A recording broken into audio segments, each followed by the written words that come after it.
Do you ever look at your bank account and wonder where your money disappeared to? Maybe you're living paycheck to paycheck. Or maybe you just want to make the most out of every dollar. Welcome back to Escaping the Race. Today we're tackling one of the most important but often overlooked aspects of personal finance: budgeting. But be sure to stick around, because by the end of this video, you'll know exactly how to make a bulletproof budget that actually fits your lifestyle. Budgeting isn't just about rationing your morning coffee or never going out. It's about giving yourself a financial roadmap to achieve the things that you actually want in life. Whether that's buying a house, traveling the world, or simply building an emergency fund, having a plan for your money gives you clarity, peace of mind, and let's be honest, it might even help you afford the occasional Starbucks without the extra guilt. No lattes were purchased, overconsumed, or otherwise financially justified during the making of this video. I assume zero responsibility for any sudden cravings, buyer's remorse, shame-induced budgeting overhauls, or late-night penny pinching that may occur should you decide to go caffeinated and over-budget.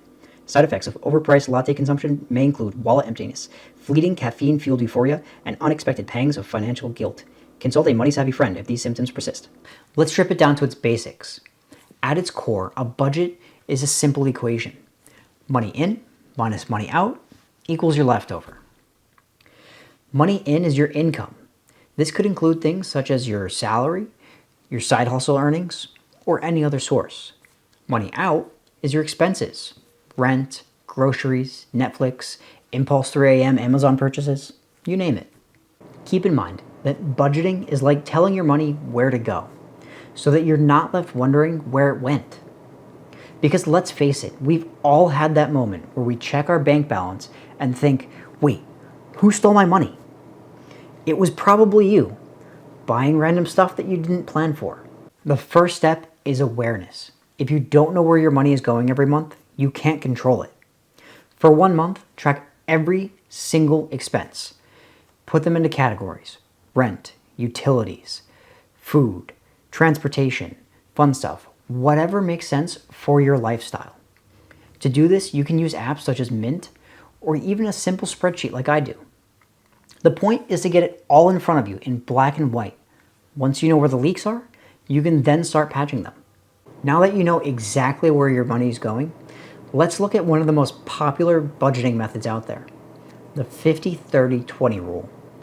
50% of your budget goes towards essentials, things like rent, groceries, or other bills.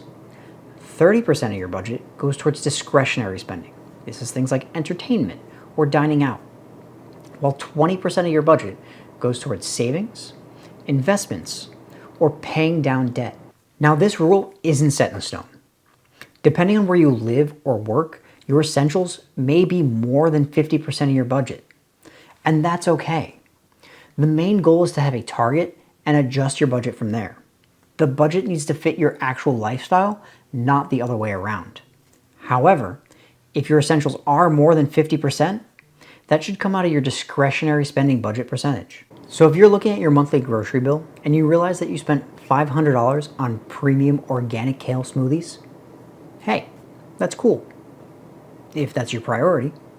But if not, that's a quick area to cut back on so that you can invest more in, say, a new side hustle or your Roth IRA.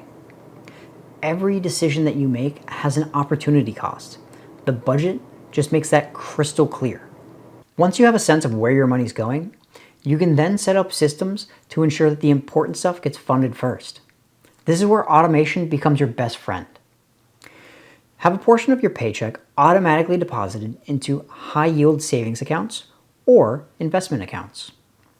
Set up autopay so that you never miss a payment, and have another portion of your paycheck automatically deposited into other savings accounts for different goals. A short-term goal might be saving for a vacation. A medium-term goal could be a house down payment. And a long-term goal should be retirement. This is where budgeting starts working for you. You minimize menial tasks such as remembering due dates or investing intervals. There's a really good classic personal finance book called The Richest Man in Babylon. And one of its key lessons is that it's absolutely okay to start by saving just a small portion of your income, maybe 5 or even 3% if that's all that you can manage.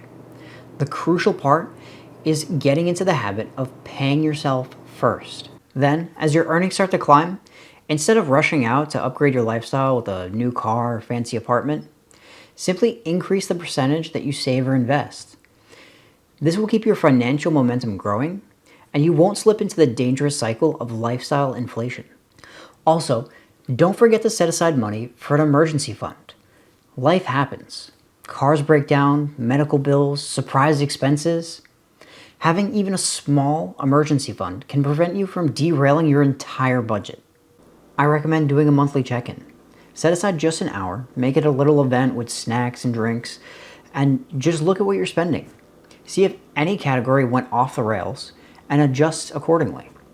Let's say you went on a road trip, so your expenses for entertainment were a little bit higher. That's okay. Just adjust your monthly budget to reflect that. The budget isn't a life sentence. It's a document that evolves with you. And yes, if you overshoot your monthly coffee budget, it doesn't mean that you're banned from Starbucks forever. Just remember to course correct somewhere else or reevaluate your priorities. If you're not into spreadsheets, no problem. Modern tech has your back. Mint tracks and categorizes your spending absolutely for free. You Need a Budget is a much more hands-on approach, but gives every single dollar a job. Every dollar, created by Dave Ramsey's team, is specifically made for this purpose and is super straightforward. Meanwhile, most banks nowadays have budgeting and alerts that you can set up for yourself. Set alarms on your phone so that when you're getting close to reaching a category limit, you get a friendly reminder. It might feel annoying at first, but trust me, it's always better to have a reminder. To recap, track your spending, use a framework like the 50-30-20 rule, automate everything that you can, review and adjust monthly, and use tools that simplify your life. I know it sounds like a lot, but you don't have to overhaul everything overnight. Start by tracking your expenses for just 1 month. That one step will put you ahead of most people who never truly look at their finances. If you found value in this video, do me a favor and hit that like button. It really helps out the channel. And if you'd like to learn more about personal finance, investing, and other ways to make your money work for you, consider subscribing. Remember, budgeting isn't a punishment. It's a plan for freedom. The better you get at allocating your dollars, the more freedom you're going to have to pursue the things that really matter to you. Thanks for watching, and I'll see you in the next one.